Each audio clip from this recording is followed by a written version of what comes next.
Hi, Annapurna. Hi. Just for the viewers, I want to make sure that we're doing full disclosure. I was your teacher when you were 12? Yep, when I was 12. You were 12. You weren't 11. You were 12. Yes. Okay, you were 12 years old. I was your science teacher. Yes.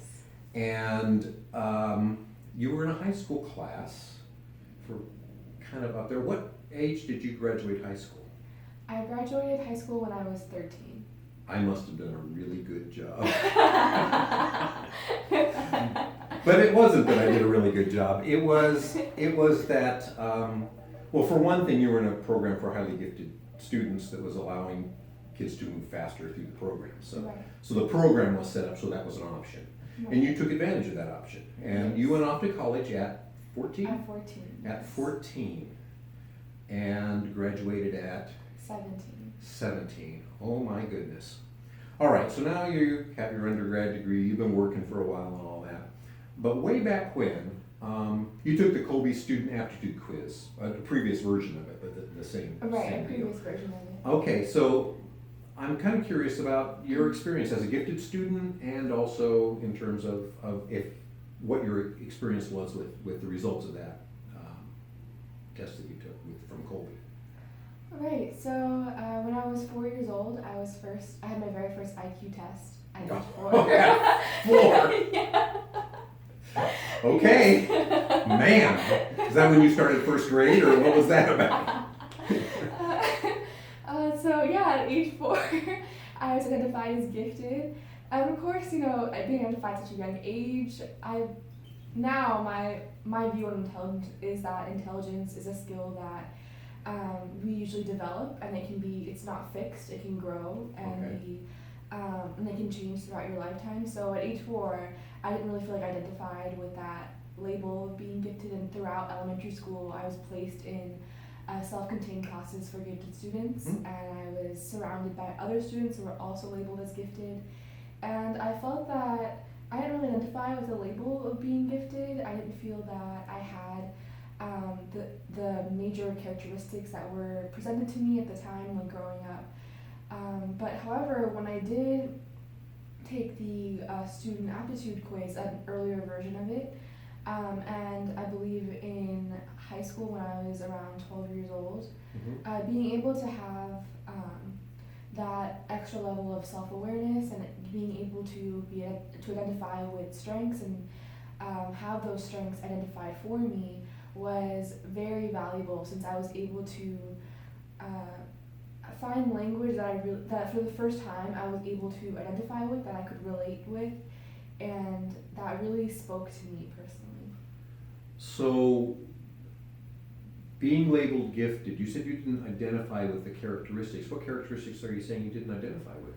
Right, so I think a lot of the characteristics, I didn't feel that, I read a lot of books, or I was constantly spouting facts about different things that I had learned, or that I may have been inquisitive, but I didn't feel as if I was, as much as my other peers who were also labeled as gifted. I felt that a lot of the skills that I had still need to be developed. So you were comparing, it sounds like, I don't want to put words in your mouth, but it sounds Mm-hmm. like you were comparing how you expressed your giftedness with other students, and in some ways you felt like it wasn't as good, or it wasn't as gifted in a way.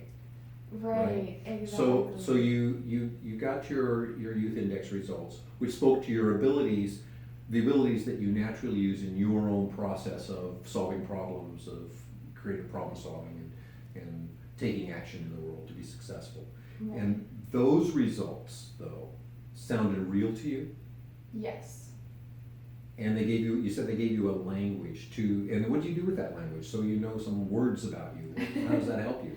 Yeah, I think being able to have that language helps me better understand myself in a way that having language that is simple to understand makes it more effective in developing my own self-awareness. So I'm able to use that in better understanding myself, and better making sure that the activities that I do on a day-to-day basis align with who I really am. Now, your results really did line up pretty well with being a good match for school. Right. That you take action in ways that teachers generally want students to take action.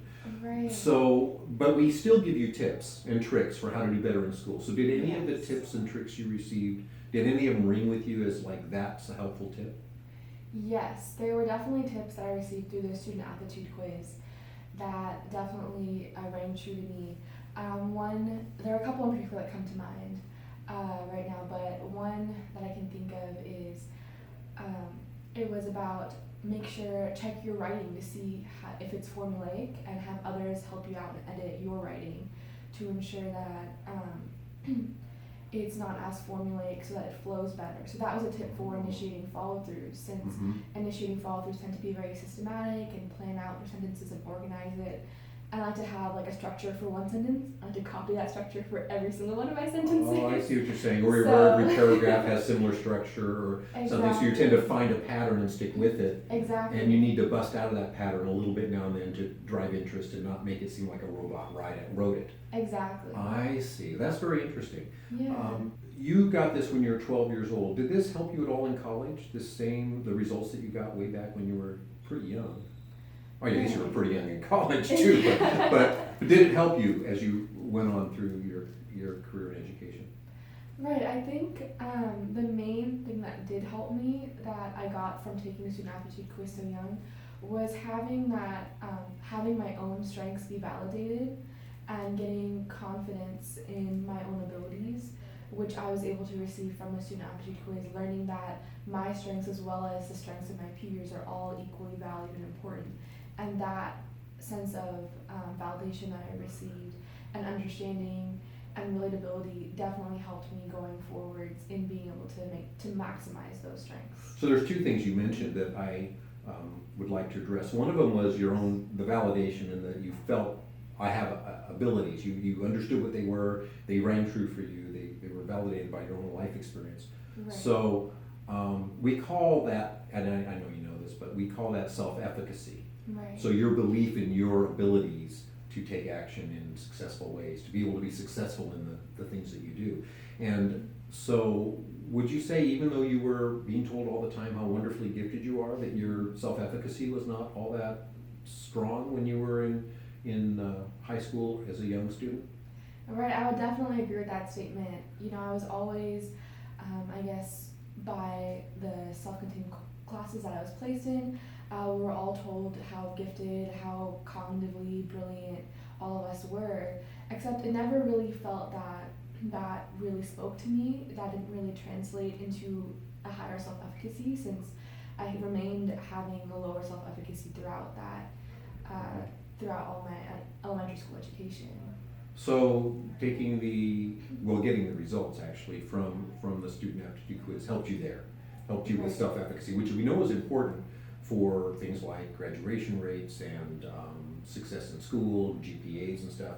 I don't think you had a big deal with GPAs yourself, but you were getting a lot of push. Your parents are very concerned about your grades and stuff, so you were definitely getting kind of pushed along to be a good student, and you were a serious student, Right. as I remember. The other thing you mentioned though was very interesting. You said it validated your strengths, and also that you saw the kinds of strengths others had. And part of what you learned through this process is that other students had different abilities in how they problem solve and how they take action that were natural for them. Right. And that you don't have all of them. You have 4 out of 12, just like Right. everyone else. So you're equal in your abilities, but you're different in your abilities. And so you said that it helped you understand other students better. Is that what you were saying? Yes, so I think the benefits of doing this in a classroom setting is that I'm able to understand the strengths of peers who I work with on a day-to-day basis. So, every single day I would see the strengths of my peers, and I would think to myself, oh, I wish I had those strengths, or I wish I could, if my strengths could be, in that sense, or they were more apparent. But I realized, after learning more about their strengths as well as my own, that everyone's strengths are needed equally, and without one of the 12 strengths, there's not the productivity cannot be maximized. Oh, that's a really interesting and important lesson, is that your strengths aren't any lower than anyone else's. Right. Each of these strengths are equally important. Exactly. So we are equal in that and we all have 4, so we have the same number. Tell me, how do you take action when you're solving problems? What is your natural process?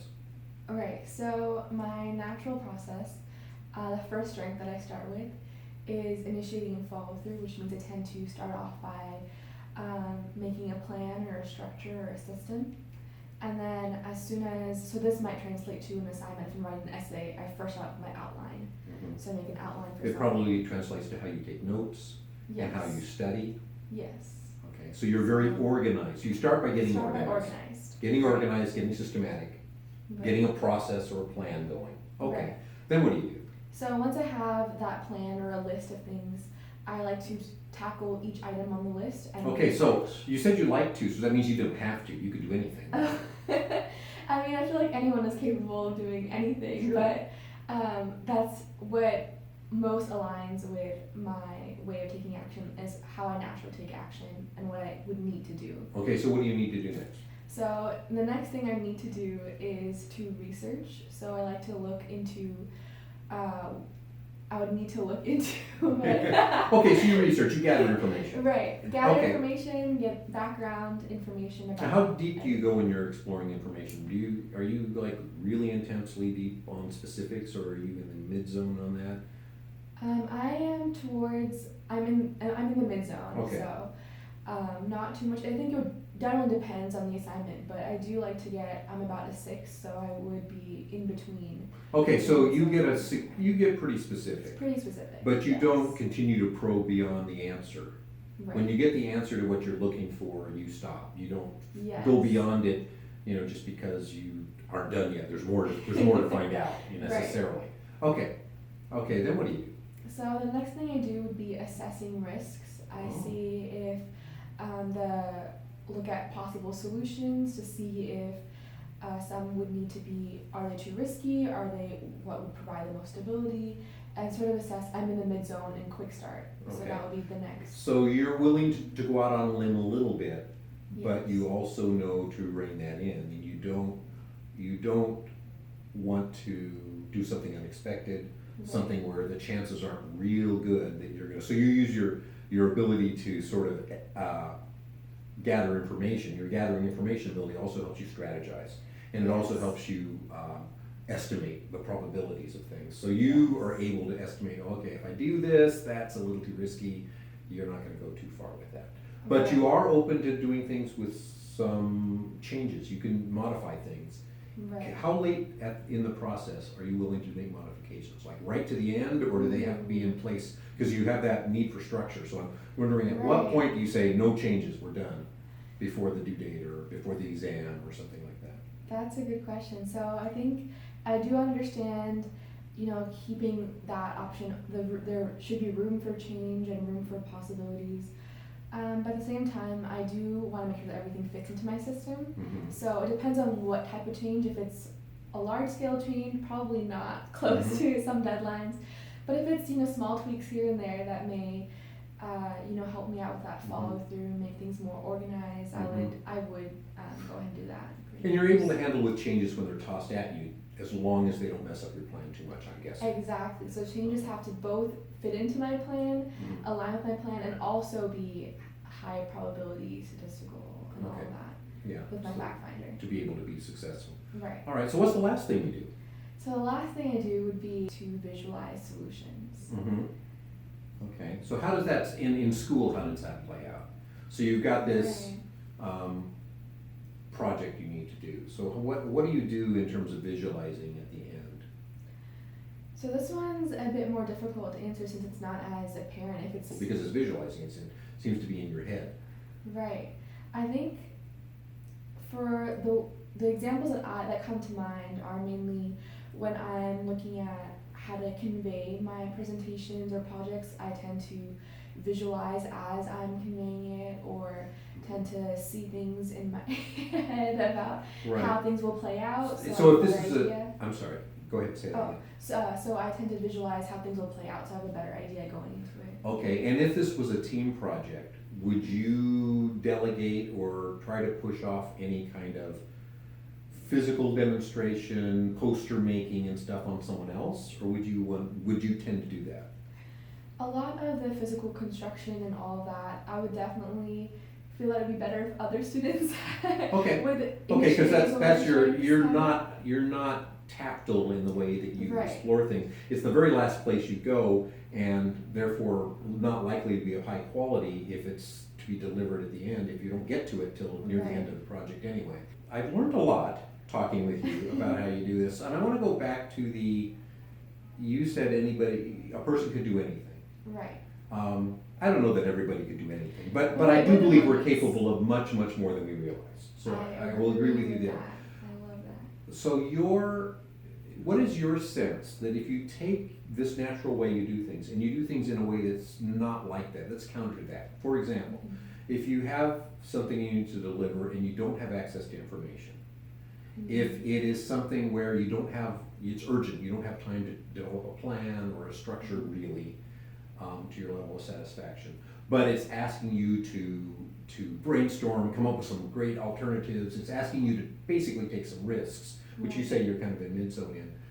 What is your experience with what it's like to do that, as well as the ultimate delivery? What's it going to be like, the quality of your work? Right. I do have a bit of experience with dealing. Do you have experience with that? Yes. You have me as a student, so I'm guessing. So I think in those situations, it wouldn't come out as high quality. It would require more work to be at the same level of quality as if it was going along with my strengths. Okay. But I have come up with an addition to student aptitude quiz gives you ways to overcome that and ways to work around. Gives you some tricks to kind Gives you some tricks. of look like you're doing it that way, but in a sense, really, you're still trying to follow. You're adjusting to be in your natural way a little better. Right. Right. Right. So, for example, if you know your schedule for that day is a bit unpredictable, for initiating follow through, if you like to have things scheduled out, you may schedule out a time in which your schedule can be unpredictable. So you build in flex time in your Yes. schedule. Yes. Because you know that you have Mr. Loucks coming up. You better build flex time in your schedule. I get it. Okay, so that makes sense. Especially once you get to know your teachers a little bit, then you know there can be like that. That doesn't mean it's not stressful, or that you wouldn't have, if you were in the class having to perform that way, it wouldn't be stressful. And I think you're right about the quality of work. Generally speaking, people report that they're not as satisfied with the quality of their work when they haven't been free to be who they are in the process. Would you agree with that? Yes, I would. Yes. It has been such a pleasure to talk with you. I want to talk to you, before we send you away, you have future plans. Yes. Do you know what's going on next in your life? So currently I'm in the middle of applying to medical schools. Uh-huh. So I am currently in the interview process waiting to hear back about that. Okay. So if I do get into medical school, that would be starting in the summer of 2020. All right. Well, best of luck. It is so great talking with you, and it's so nice seeing you with that smiling face. You always have such a smiling face. Thank you, Annapurna. Thank you so much. It was a pleasure speaking with you.